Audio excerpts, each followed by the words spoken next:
IVF చికిత్సలో 25% భారీ discount, free doctor consultation, free ultrasound scan, logo launch, Andro max advanced male infertility centre ను కూడా ప్రారంభించారు.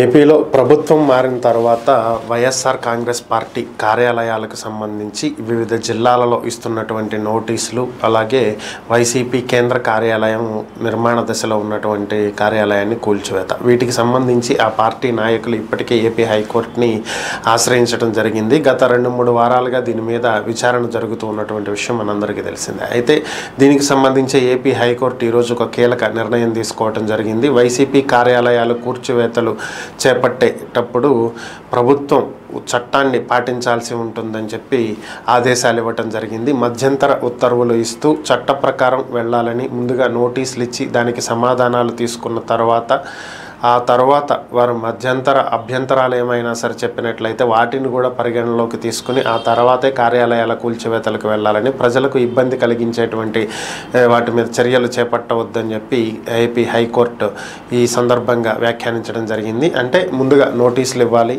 ఒక 15 days or 1 month టైం ఇవ్వాలి. దాని తర్వాత వాళ్ళు నోటీస్కి రిప్లై ఇవ్వాలి. ఆ రిప్లై ఇచ్చిన తర్వాత అది సంతృప్తికరంగా లేకపోతే దానికి సంబంధించి మరలా ఒక లెటర్ రాయాల్సి ఉంటుంది. ఈ అంతా ఒక ప్రొసీజర్ నడుస్తుంది. లేదు ఇదంతా మేము పర్ఫెక్ట్గానే చేసాము, అనుమతులు ఉన్నాయని వైసీపీ చెప్పొచ్చు.